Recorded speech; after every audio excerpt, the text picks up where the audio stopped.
So if I'm gonna start the process for closets or cabinets, I would first bring a full sheet of this material over, put it on the table here, then have rough edges.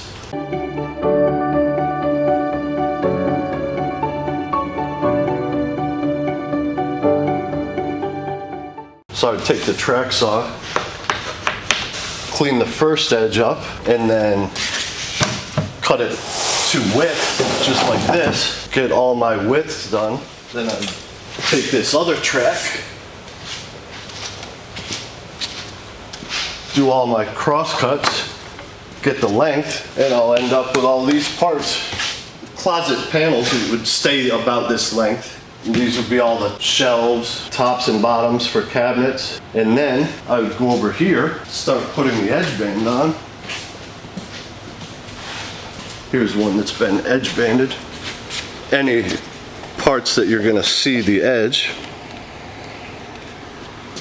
Now, the edge is actually this here, right? That's right, yep. This has got to be time consuming. Yeah, it is, till I get more machinery.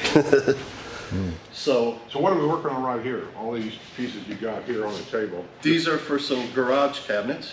Oh, to make the garage cabinets. Okay. Yep. Yep, and these are just gonna be upper cabinets. It's kind of a tight garage. A lot of garages I'll do floor to ceiling or floor up to 6-8 feet. And these are gonna be uppers only because they put both their cars in and they need space to open the doors. And this would be the same material you would use, like, say, for a closet organizer? For the least expensive. Right. I can go as high-end or as fancy as anyone would like. Use cabinet-grade plywood, walnut, maple, cherry, make it beautiful. I can make columns with fluted molding. I can make it as decorative as anyone wants. But this is the most economical material. Once somebody orders, let's say, a closet organizer, a basic closet organizer, if there is such a thing, and they want it made out of whatever material, how long does it take before, from the time you measure it, get to all their customizations they want done, the pricing's okayed, and then you order the material? Once you get the material, how long does it take before you can actually install it? As of right now, it would be about 2 weeks. But as I get more and more customers on the schedule backed up, I can't say for sure right now how long I'll be out. Now, do you install them? I do. I'm a one-man show. I do everything myself. You build them, you Yep. design it, and Do everything. you install them. Yep. So if a person has a problem and they call, you're the guy. Yep. The owner of the company is the one through the whole process. That's an advantage over another company who has a designer, salesperson, and then a different person through every step of the process. Yeah, my biggest company where they'll say, okay, we got this organizer, it's always made simple. They may measure whatever the case may be, and then they send it out to a company that actually makes it, cuts it, boxes it up, send it back, and then they have a subcontractor that they hire that actually comes to your house and installs it. So if something isn't right, you know, who do you call? The guy that installed it that don't work for the company itself saying, well, we didn't make it, we'll have to call this other company? I mean, The original salesperson, that company would be responsible. as time goes on, though, I can see where you're going to probably get a lot of business here and get bigger and bigger. So after you get these things all done here, and is this the plans here? I don't want to touch them. Yep. You've got Yep. here. That's for this job. So that's what you're working on here. Yep, just some simple upper cabinets in the garage. And what are some of this machinery? Because they've changed things so much since I worked in a shop. The next step after edge banding. Well, first of all, let's start at this table. I'm fascinated by all the holes here.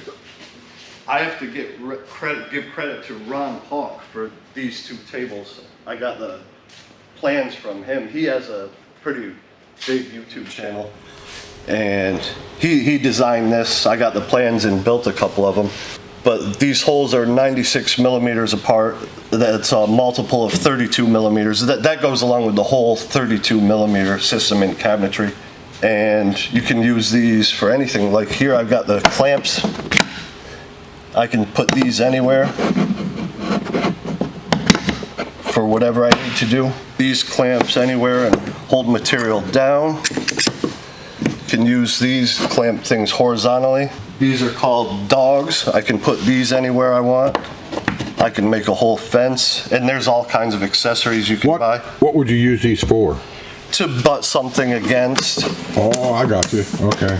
I can make a 90-degree corner out of these to hold something square. Right. I have a jig that made this a perfect grid. They're perfectly in line and perfectly perpendicular, 90 degrees to each other. Well, see, this is something new. I've never seen anything like that, and I saw that when I first came in here, and I was going to ask you about it. So before we move on, I wanted to find out exactly what the idea of that was. But that's ingenious. Yep, definitely have to give Ron Paulk credit for that. Ron Hawk? Paulk, P-A-U-L-K. What's his YouTube channel? Do you know? That's his channel name. That is his channel name? Okay. Okay. And this here, with the router in it, that's a router, right? Yep, this is a brand I've never seen that either. I haven't set it up yet, but it will drill the holes for the door hinges, which have 3 holes at once. And it will also take an attachment to do the line boring, which is for your adjustable shelves. Yep, so I'll be setting this up later today or tomorrow to do all the line boring in the cabinet sides. I see you got some birch back here. Yep. Exactly. Do they still make this like in ½ inch? Like if you want to put shelves in your cabinets, do they? 1/4 inch, ½ inch, maybe 5/8, but definitely 3/4. I'm going to say 3/8 or ½ inch for the shelves inside a cabinet is my prefer. Yeah. Stuff we got in our cabinets now is that computerized paper crap. Yeah. I'm just making some sample doors to hang up in the office to give customers options.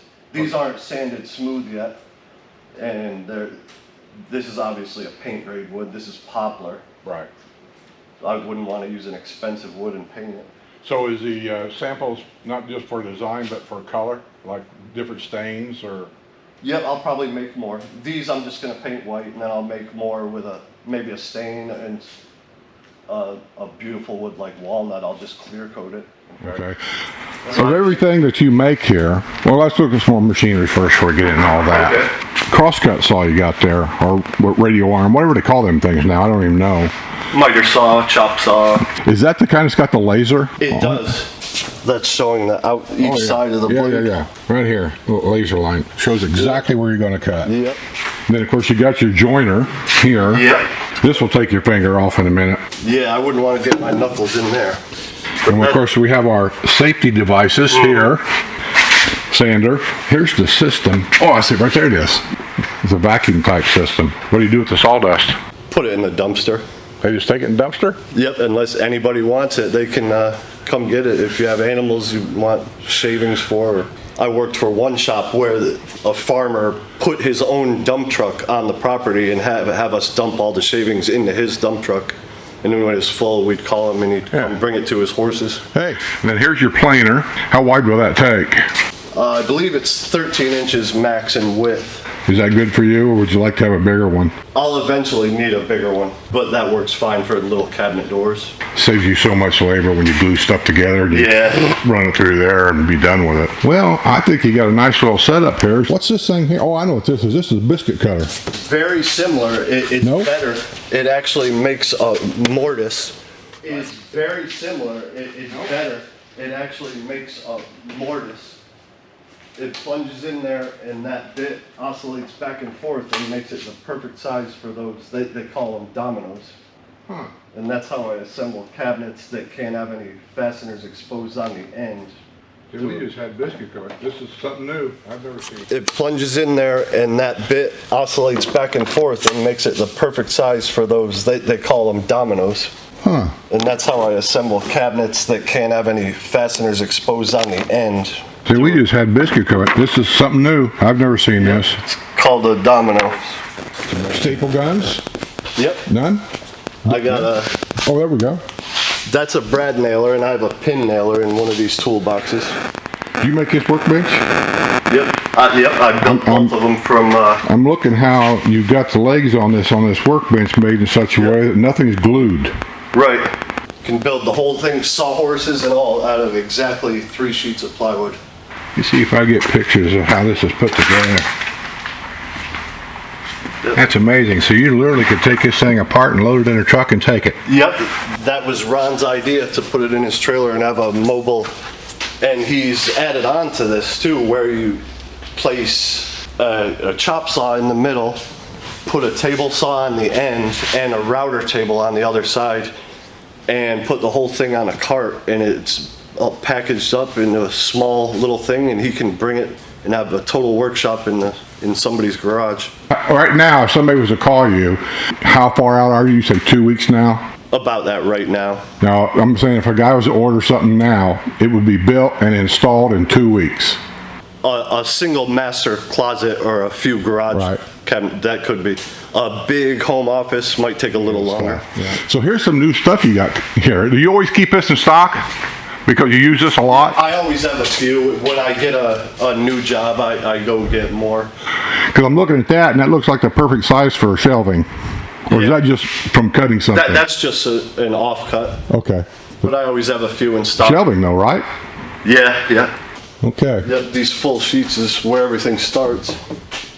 Hi, my name is Jeremy McCook, and I'm with Fitted Furniture, LLC. My phone number is 352-446-5614, and the email address is jeremy@fittedfurniture.biz. My shop is located just outside the Villages, off of 301, very close to the village of Fenny. This is the area in which all these businesses are in. See all this pasture ground? And if you'll look way over there, let me see if I can zoom in here. I got my automatic zoom shut off. There's the Villages Tower way over there. And there's those houses. Where we at here? Way over there.